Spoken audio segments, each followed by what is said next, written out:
Hello YouTube के पास क्या हाल चाल आप सभी क्या आपकी सब बढ़िया एंड आगे भी सब बढ़िया रहे। आज की इस वीडियो में हम करने वाले हैं स्विच एंड लूप्स, वो भी जावास्क्रिप्ट में, क्योंकि हम जावास्क्रिप्ट कर रहे हैं अभी देख रहे थे। यप अभी मैं यहाँ पे कोड ऑलरेडी कॉपी करके बैठा हूँ, उसे पेस्ट किया मैंने यहाँ पे। तो कोड देख लेते हैं एक बार कि है क्या इसमें। एक वेरिएबल लिया मैंने डे नेम का, जिसकी वैल्यू मैंने 3 रखी। ये तो नॉर्मल हमें ऑलरेडी पता है ये। उसके बाद मैंने किया क्या, एक स्विच लिया।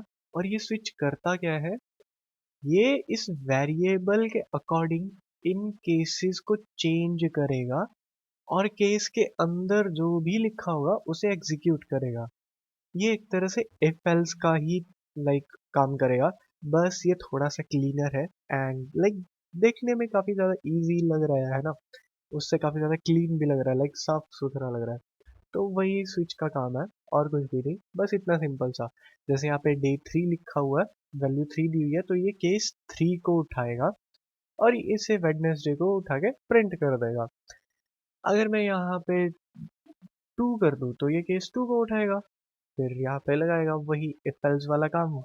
कंडीशन चेक किया एंड यहाँ पे कंडीशन क्या होगी, ये डे की वैल्यू। दैट्स इट भाई, पूरा सेम है। बस ये केस को डायरेक्टली स्विच करेगा उस केस पे, ना कि सीरीज में चेक करता रहेगा। इफ एल्स वगैरह में कंडीशन वाले में क्या है कि वो ऊपर से नीचे सारी कंडीशंस चेक करता आता है, लेकिन इसमें वो डायरेक्ट उस वैल्यू पे शिफ्ट हो जाएगा जो यहाँ पे दी है हमने। जैसे यहाँ पे 3 दिया हुआ है, वो डायरेक्ट यहाँ पे स्विच कर देगा। दैट्स इट, इतना इजी। इसे एक बार फटाफट रन करके देखते हैं। एंड केस 3 लिया हुआ है, तो वेडनेसडे आना चाहिए, क्यों? क्योंकि डे की वैल्यू 3 है एंड यहाँ पे हमें वेडनेसडे मिल चुका है नीचे। ओके, तो ये तो था हमारा स्विच का। एक बार मैं पूरा कोड दिखा देता हूँ, ये कोड देख लो, तब तक मैं दूसरा कोड निकालता हूँ। एंड मुझे बताना कि ये आपको समझ आया या फिर नहीं। अगर नहीं समझ आया तो दोबारा अच्छे से एक्सप्लेन करूंगा। अभी भी आई गेस कि काफ़ी सही मैंने एक्सप्लेन किया है। बाकी फिर भी नहीं समझ आया तो बता देना। एंड अब चलते हैं लूप्स की तरफ। एंड लूप्स में सबसे पहले हमारा ये है, ये कौन सा लूप है, हमारा फॉर लूप है। एंड इसमें क्या है, मैंने यहाँ पे कंडीशन दिया और ये वैल्यू दिया पहले, फिर कंडीशन है और फिर इंक्रीमेंट है। यहाँ पे किया गया, मैंने फॉर लिखा लूप के लिए और उसके अंदर मैंने कंडीशन दी। मैंने यहाँ पे लिख के भी कर देता हूँ इसे। फॉर लिया और इसके अंदर सबसे पहले तो मैं एक वेरिएबल लूंगा। जैसे फॉर एग्जांपल मैं यहाँ पे ई ले लिया और उसकी एक वैल्यू दे दूंगा। वैल्यू दे दी, फिर उसके बाद मैं कंडीशन दूंगा कि भाई ये जो मेरा वेरिएबल है, अगर ये इस लेट्स से अगर ये 10 के बराबर या उससे छोटा है, 10 से छोटा या उसके बराबर है, तब क्या करो, इसकी जो वैल्यू है ना उसको इंक्रीज कर दो। इंक्रीमेंट डिक्रीमेंट हमने देखा था पहले। ये आई गेस ऑपरेटर्स में हमने देखा था। मुझे ढंग से याद नहीं है, मुझे बताना भाई कि कौन सी वीडियो में था। एंड अगर मुझे याद है सही से तो ऑपरेटर्स में था ये। इंक्रीमेंट डिक्रीमेंट हमने किया था और भी काफी सारे ऑपरेटर्स के साथ। या वही हमने यहाँ पे यूज किया। सबसे पहले एक वेरिएबल बनाया, उसको वैल्यू दी, उसका फिर कंडीशन दिया कि भाई अगर ई की वैल्यू 10 से कम है या उससे बराबर है, तो ई की वैल्यू इंक्रीज कर देना। और कितने से इंक्रीज होगी? 1 से इंक्रीज होगी, राइट। और यहाँ पे मैं क्या करूँगा, console डॉट लॉग, और डायरेक्ट आई भी मैं यहाँ पे ले सकता हूँ।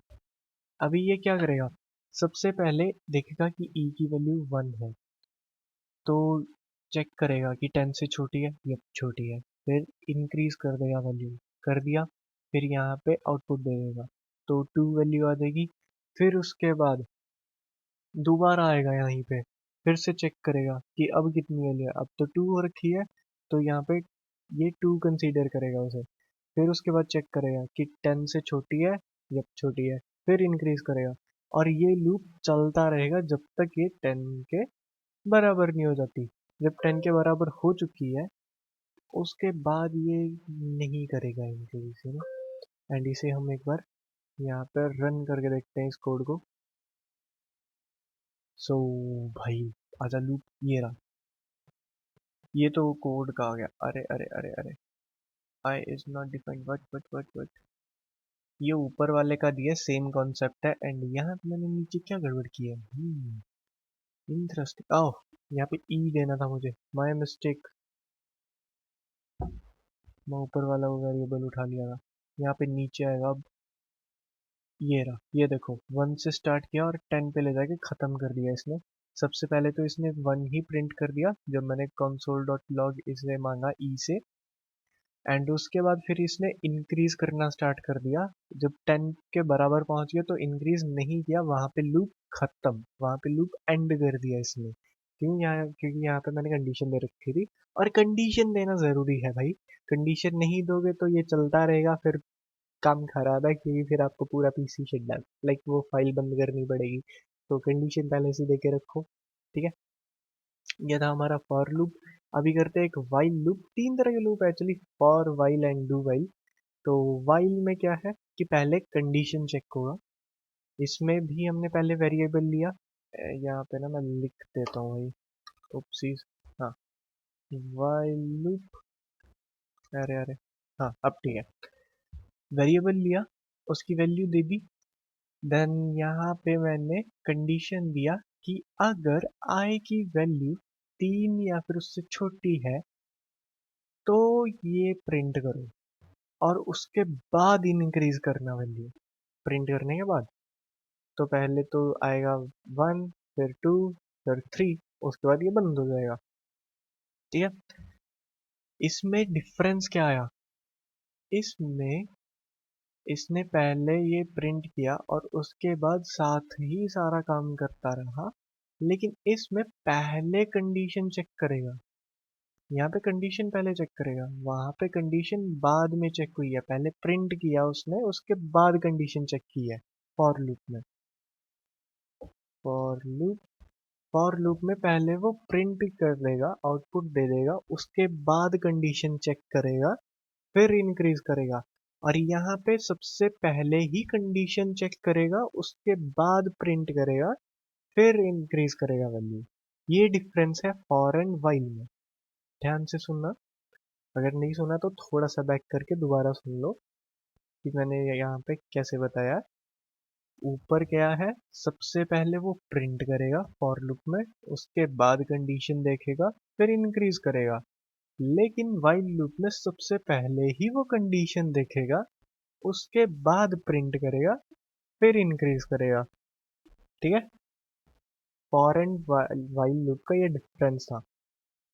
अभी हम चलते हैं आगे डू वाइल की तरफ, जो कि हमारा आज का लास्ट टॉपिक है आई गेस।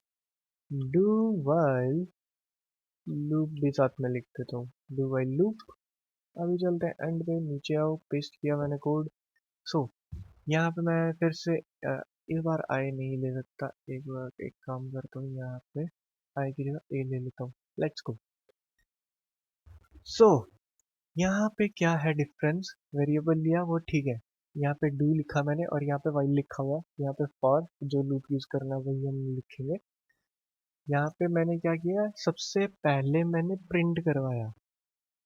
यहाँ पे भी सबसे पहले प्रिंट था, उसके बाद कंडीशन थी, फिर इंक्रीज था। लेकिन यहाँ पे कंडीशन सबसे लास्ट में है। डिफरेंस डू और फॉर में पहले प्रिंट है फिर कंडीशन है, लेकिन यहाँ पे प्रिंट के बाद इंक्रीमेंट है, उसके बाद कंडीशन है, सबसे एंड पे कंडीशन। डू वाइल में ये जो डू वाइल ना, एटलीस्ट एक बार तो प्रिंट करेगा ही करेगा। ये क्या बोलता है कि पहले भाई ये प्रिंट कर दो, और उसके बाद इंक्रीज कर दो, फिर ये चेक करो कंडीशन, और फिर ऊपर चलो, पहले ये प्रिंट कर दो, फिर उसको इंक्रीज करो, फिर उसकी कंडीशन चेक करो। कंडीशन लास्ट में चेक कर रहा है ये, पूरा करने के बाद काम। तो कम से कम ये एक बार तो करेगा ही करेगा। अगर हमारी ये कंडीशन सेटिस्फाई नहीं हो रही तब भी एक बार प्रिंट कर ही देगा ये। एंड यहाँ पे डू वाइल लूप काउंट सिर्फ एक बार चला है, क्यों, क्योंकि यहाँ पे देखो मैंने वेरिएबल गलत लिया, फिर भी ये एक बार तो प्रिंट किया इसमें। यहाँ पे अभी ए दे देता हूँ एंड दोबारा से इस कोड को रन करूंगा, अभी 3 बार तो चलेगा। And here we go, do while count 3 बार, वाइल लूप का भी आया था, एंड ऊपर 10 का भी मैंने खुद से बनाया था, एंड ये भी जो मैं पहले से लेके बैठा हूँ कोड। सो ये ऐसे थे हमारे लूप्स। एंड साथ में सबसे पहले तो हमने स्विच किया, जो कि लाइक इजी था, इजी, एकदम इजी। दोबारा यहाँ पहले तो switch। स्विच में क्या है, जो हम वेरिएबल की वैल्यू देंगे वो हमारा केस का नेम रहेगा, एंड उसी केस पे डायरेक्टली ये स्विच कर देगा। That's it. Like switch on किया हमने, मान लो 5 बल्ब है, किसी ने बोला कि भाई 5वीं बल्ब जला दो, सीधा 5वीं वाला बटन दबाओगे, पहले से 5 तक थोड़ा ना दबाते जाओगे, सीधा 5वां है ना। वही काम हमारा स्विच का है। मान लो फिर किसी ने बोला कि भाई थर्ड तीसरी बल्ब बल्ब जला दो, तीसरी बल्ब ऑन करो, तो सीधा तीसरा बटन दबाओगे ना। वही काम स्विच का है, इतना इजी। एंड फॉर लूप हम फिर से देखते हैं अभी। सबसे पहले तो वैल्यू असाइन किया, उसके बाद कंडीशन किया, फिर इंक्रीज करेंगे। इंक्रीज लास्ट में हुआ फॉर लूप का। वाइल में हमने बाहरी वेरिएबल को वैल्यू असाइन किया, और सबसे पहले कंडीशन चेक किया, उसके बाद प्रिंट किया, फिर हमने इंक्रीज किया वैल्यू। और डू वाइल में वेरिएबल की वैल्यू दी, और सबसे पहले ये आउटपुट देगा, उसके बाद इंक्रीज करेगा, सबसे लास्ट में जाके ये देखेगा कि भाई कंडीशन सेटिस्फाई हो भी रही है या नहीं। तो अगर आपको चाहिए कि एटलीस्ट एक बार तो चल ही जाए लूप, चाहे जितनी मर्जी गड़बड़ हो, तो डू वाइल वाला एकदम परफेक्ट है। तो या यही था आज की वीडियो में। एंड ये कोड चाहिए तो गिटअप पे मैंने दे रखा है ऑलरेडी, और डिस्क्रिप्शन में है गिटअप का लिंक। साथ में और भी काफ़ी सारे लिंक्स हैं, जैसे कि मेरा रेडिट का हो गया, इंस्टा का हो गया, तो वो भी जाके एक बार विजिट कर लेना, क्योंकि हर जगह मैं कुछ ना कुछ डालता रहता हूँ भाई। सो चैनल को सब्सक्राइब कर लेना, अगर कुछ सीखने मिला तो अपने दोस्तों के साथ भी शेयर कर देना। चलता हूँ अभी, मिलता हूँ आपको नेक्स्ट वीडियो में, तब तक के लिए टेक केयर, बाय बाय।